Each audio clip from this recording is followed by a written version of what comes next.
ഞായറാഴ്ചയായിട്ട് രാവിലെ ഇത് ആശുപത്രിയിലിരിക്കുകയാണ് കേട്ടോ. പ്രത്യേകിച്ച് വിശേഷമൊന്നുമില്ല. രാത്രി ഒരു പോള കണ്ണടയ്ക്കാതെ അയാൻ ഭയങ്കര ചുമയാണ് കേട്ടോ. കുറേ ദിവസമായി ചുമ തുടങ്ങിയിട്ട്. ഇടയ്ക്കിടയ്ക്കൊക്കെ കൊണ്ടുവന്ന് ഞങ്ങൾ കാണിക്കും കേട്ടോ. കാണിക്കുമ്പോൾ കുഴപ്പമൊന്നുമില്ല, ധൈര്യമായിട്ട് കൊണ്ടുപോയിക്കുമെന്ന് പറഞ്ഞ് ഞങ്ങളെ അങ്ങ് പറഞ്ഞു വിടും ഡോക്ടർ. ഇതിപ്പോൾ ഒരു 3-4 ദിവസമായിട്ട് നല്ല കുറുങ്ങലോട് കൂടിയുള്ള ചുമയാണ് കേട്ടോ. അപ്പോൾ പിന്നെ എന്തായാലും ഒന്ന് കാണിച്ചേക്കാന്ന് വിചാരിച്ചു. വിളിച്ചു ചോദിച്ചപ്പോൾ ഞായറാഴ്ച ആയിട്ട് ഡോക്ടർ ഉണ്ടെന്നും പറഞ്ഞു കേട്ടോ. എന്നാൽ പിന്നെ വെച്ച് താമസിപ്പിക്കണ്ട, എന്നാൽ കാണിച്ചേക്കാന്ന് ഓർത്തു.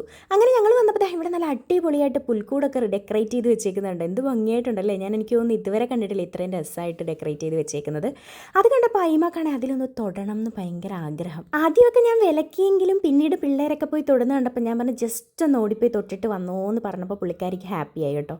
കേട്ട പാതി കേൾക്കാത്ത പാതി അയിമ ഒരൊറ്റ ഓട്ടം കേട്ടോ. ഒന്ന് ഓടിപ്പോയി തൊട്ടിട്ട് വന്നേ. പുള്ളിക്കാരി പൊതുവെ ഇച്ചിരി ടെൻഷനുള്ള കൂട്ടത്തിലാണ് കേട്ടോ. ആരെങ്കിലും വഴക്ക് പറയുമോ അങ്ങനെയൊക്കെയുള്ള ഭയങ്കര പേടിയുള്ള കൂട്ടത്തിലാണ്. നമ്മൾ ഇരുന്നതിൻ്റെ തൊട്ടടുത്ത് തന്നെ അവിടെ ജ്യൂസും ബിസ്ക്കറ്റും ഒക്കെ വയ്ക്കുന്ന ഒരു ചെറിയ കടയുണ്ട് കേട്ടോ. അത് കണ്ടപ്പോൾ പിന്നെ അവിടെ നിന്ന് എന്തൊക്കെയോ വാങ്ങിക്കണം എന്നുള്ളതാണ് അടുത്ത ആവശ്യം. നമ്മളങ്ങനെ എപ്പോഴും ഒന്നും വാങ്ങിച്ചു കൊടുക്കാറില്ല. എന്നാലും ഇന്നത്തെ നിപ്പ് കണ്ടപ്പോൾ ഞാൻ പറഞ്ഞു എന്തായാലും ഒരെണ്ണം വാങ്ങി കൊടുക്കെന്ന് പറഞ്ഞു. ഡോക്ടറെയൊക്കെ കാണിച്ചിട്ട് വന്നിട്ട് ഞാൻ വാങ്ങിച്ചു തരാമെന്നൊക്കെ പറഞ്ഞ് വാപ്പിച്ച് സമാധാനിപ്പിച്ചവളെ. വാപ്പിച്ച് പറഞ്ഞാൽ പിന്നെ അപ്പീലില്ല കേട്ടോ. പുള്ളിക്കാരി ഓക്കെയാണ്. അങ്ങനെ ഒരുപാട് കുട്ടികൾ വന്ന് അതിൻ്റെ ഫ്രണ്ടിൽ ഇങ്ങനെ നിൽക്കുന്നുണ്ട് കേട്ടോ. ഡെക്കറേഷൻ അത്ര രസമായിരുന്നു കാണാനായിട്ട്. ഇതിൻ്റെ ഇടയ്ക്ക് ഒരു കുഞ്ഞാവ് വന്ന് അയിമായി ഇടയ്ക്കിടയ്ക്ക് തോണ്ടുന്നൊക്കെ ഉണ്ടായിരുന്നു കേട്ടോ. ഞാൻ ഇന്നിപ്പോൾ നിർബന്ധമായിട്ട് നമ്മൾ കൊണ്ടുവന്ന എന്തിനാണെന്ന് വെച്ച് കഴിഞ്ഞാലുണ്ടല്ലോ, അവന് 10 വയസ്സിൻ്റെ ഇഞ്ചക്ഷൻ ഇതുവരെ എടുത്തില്ല. മാർച്ച് ആകുമ്പോൾ 11 വയസ്സ്. എപ്പോഴൊക്കെ ഇഞ്ചക്ഷൻ എടുക്കാമെന്ന് വിചാരിച്ചാലും അന്നേരമൊക്കെ ഇവന് പനി വരും കേട്ടോ. അതുകൊണ്ട് ഞാൻ അങ്ങനെ കൊണ്ടുപോകാറില്ല. അപ്പോൾ ഇന്നിപ്പോൾ എന്തായാലും ഡോക്ടറിനെ കാണിച്ചൊരു ഫിറ്റ്നസ്സും കൂടെ വാങ്ങാമെന്ന് വിചാരിച്ചാണ് കേട്ടോ ഇന്ന് തന്നെ വന്നത്. അങ്ങനെ നമ്മുടെ ടോക്കൺ ആയി കേട്ടോ. അങ്ങനെ ഞങ്ങൾ രണ്ടുപേരും കൂടെ അകത്തോട്ട് പോയി. ഞാൻ പറഞ്ഞു നിങ്ങൾ അവിടെ ഇരുന്നോ എന്ന് പറഞ്ഞതാണ്. കുറച്ച് കഴിഞ്ഞപ്പോൾ രണ്ടുപേരും ഞങ്ങളുടെ പുറകെ വന്നു കേട്ടോ. അയാനിങ്ങനെ ചിരിച്ചോണ്ട് നിൽക്കുന്നതേ ഉള്ളൂ കേട്ടോ. അവൻ്റെ ഉള്ളിൽ കിടന്ന് ഇങ്ങനെ ടെൻഷൻ അടിച്ചുകൊണ്ടിരിക്കുകയാണ്. അവന് ഇഞ്ചക്ഷൻ എടുക്കുന്നതൊക്കെ ഭയങ്കര പേടിയുള്ള കൂട്ടത്തിൽ. ഒന്നും എടുക്കത്തില്ലടാന്നൊക്കെ പറഞ്ഞ് ഒരു വിധത്തിലൊക്കെ പറഞ്ഞ് സമാധാനിപ്പിച്ചൊക്കെ നിർത്തിയിരിക്കുവാണ്. അങ്ങനെ എന്തായാലും കൊണ്ട് കാണിച്ചു കേട്ടോ. കുഴപ്പമൊന്നുമില്ല. 5 ദിവസത്തേക്ക് മരുന്ന് തന്നു, നെബിലൈസ് ചെയ്യാനൊക്കെ പറഞ്ഞു.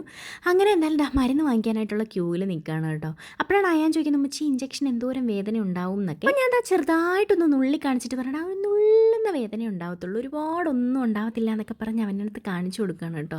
അപ്പോൾ കരയുമ്പോൾ വാവൊത്തി പിടിച്ചാൽ മതിയോ എന്ന് ചോദിക്കുന്നുണ്ട്. ഞാൻ പറഞ്ഞു മതി, അത്രേ ഉള്ളൂ. അയാളെ സമാധാനിപ്പിക്കുക എന്ന് പറയുന്നത് ഇച്ചിരി ടാസ്ക്കാണ് കേട്ടോ. അങ്ങനെ എന്തായാലും ഒരു ലോഡ് മരുന്നുണ്ടായിരുന്നു കേട്ടോ. അങ്ങനെ അതെല്ലാം വാങ്ങിച്ചു. ഇനി 5 ദിവസം കഴിഞ്ഞിട്ട് വരാനാണ് പറഞ്ഞേക്കുന്നത്. അങ്ങനെ നമ്മളിതാ വണ്ടി കുറച്ച് ദൂരെയാണ് ഇട്ടേക്കുന്നത്. അപ്പം ഞാൻ വണ്ടി ഓടിച്ചിട്ട് കുറേ ദിവസമായി. അപ്പോൾ അയാൻ പറഞ്ഞു ഉമ്മച്ചി ഇന്ന് വണ്ടി ഓടിക്കണം പറഞ്ഞ് അങ്ങനെ പിന്നെ ഞാൻ വണ്ടി എടുക്കുവാണ്. അങ്ങനെ ഞങ്ങൾ എല്ലാവരും കൂടെ നടന്ന് വണ്ടി ഇട്ട സ്ഥലത്തോട്ട് എത്തി കേട്ടോ. പിന്നെ ഞാൻ വണ്ടി എടുത്തു.